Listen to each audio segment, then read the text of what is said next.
آپ کے خیال میں یہ کوئنسیڈنس ہے کہ ڈار صاحب بن گئے ہیں، اگر ڈار صاحب کا کوئی لارجر پکچر آپ کو نظر آتی ہے؟ میرا خیال ہے ڈار صاحب کو یہ نہیں کرنا چاہیے تھا. یا تو اگر آپ کے کوئی آپ کو نہیں دی تھی فنانس منسٹری، انہوں نے، آپ کی فیملی ہے نا، دے آر اے فیملی. اور ڈار صاحب ایک ہمیشہ سے ایک ان کا رول رہا ہے نواز شریف صاحب کے دور سے زیادہ، اور شہباز شریف صاحب کے ساتھ کبھی ان کے اچھے آئیڈیل یا ریلیشن شپ نہیں رہے. اس کی وجہ بھی میں بتا دیتا ہوں، بڑی انٹرسٹنگ ریزن ہے، وہ کبھی ان کو نہیں پسند کرتے. اب یہ ایک طرح کے ڈیفیکٹو یہ پرائم منسٹر تھے نواز شریف صاحب کو، 84 کمیٹیز کے سربراہ تھے.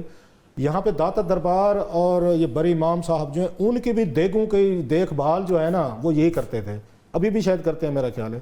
سو ڈار صاحب چاہتے ہیں کہ پوری کی پوری پلیٹ دیگ جو ہے نا وہ میرے پاس ہو، میں بیٹھوں اور اسی دیگ میں میں کھاؤں. سنا جو وہاں کے گدی نشین یہ دیگیں سنبھالتے تھے وہ ان کو سنبھالتے تھے. بہرحال ایسا ہی ہوتا ہے، it's always two way, one way traffic تو نہیں ہے، there are no free lunches وہ دنیا میں کہتے ہیں.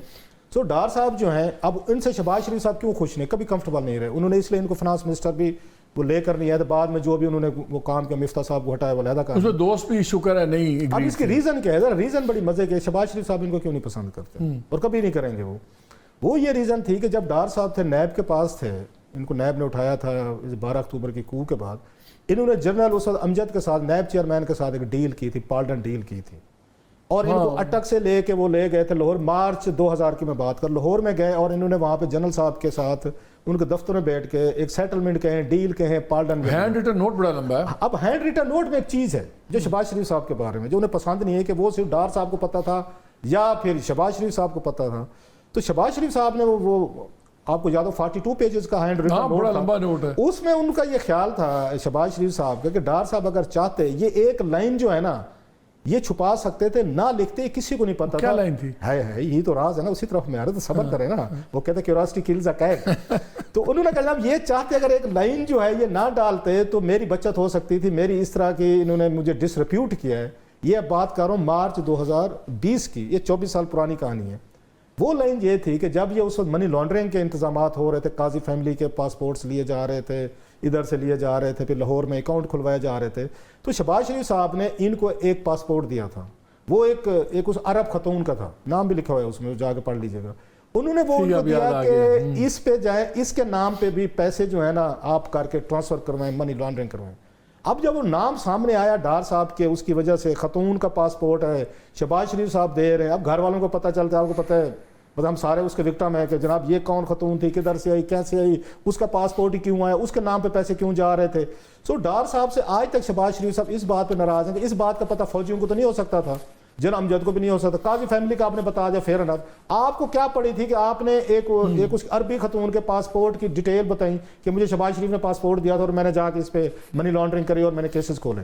سو اس پہ آج تک وہ انہوں نے معاف نہیں کیا. لہذا نوٹ کریں کہ ان کی حکومت میں یہ اتنے ان کے قریب نہیں رہتے اور وہ ان کو زیادہ پسند بھی نہیں کرتے. ان کے بیوروکریسی بھی ان کو زیادہ پسند نہیں کرتے. چیئرمین کیوں لگا دیا، اس کا ہیڈ کیوں لگا دیا؟ اسی پہ آ رہے ہیں، بڑا اچھا سوال ہے آپ کا. اب ایک اور مسئلہ ہے کہ وہ ان کے سمدھی ہیں نواز شریف صاحب کے، اب آپ کی فیملی کے ممبر ہیں، آپ کے گھر کا رشتہ ہے.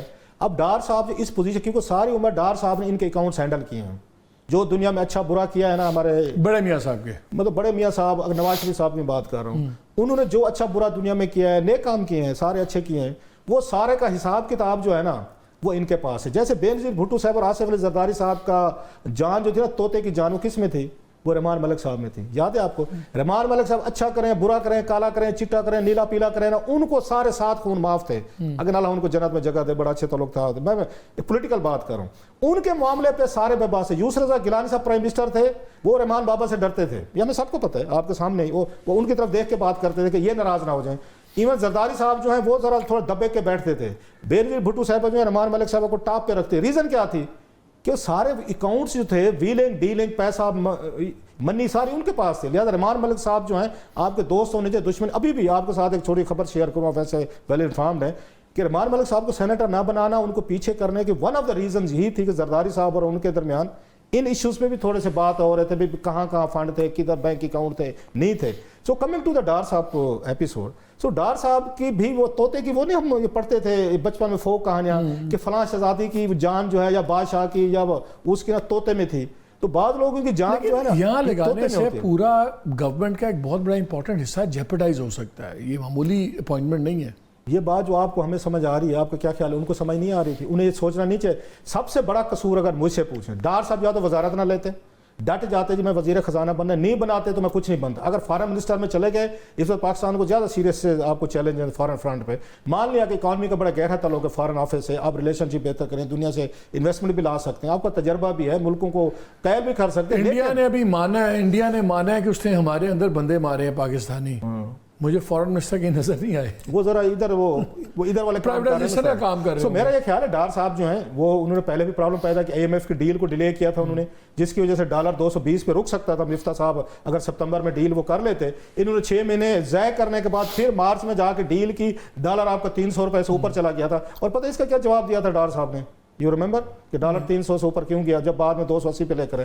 انہوں نے کہا جب میں نے کوشش کرنے کی کوشش کی تو مجھے اوپر سے کہا گیا کہ آپ نے اس میں کوئی انٹرفیرنس نہیں کرنی, کوئی آپ نے وہ نہیں کرنے. سو ان کا یہ کہنا تھا کہ ڈالر کو میں روک سکتا تھا لیکن مجھے منع کیا گیا, مطلب یہ کہ مجھے ناکام کیا گیا. میرا ڈالر کو 300 اوپر سے لے جا کے پھر انہوں نے خود اس کو لے آئے 280 پہ تاکہ وہ اپنی بلے بلے کروا سکیں.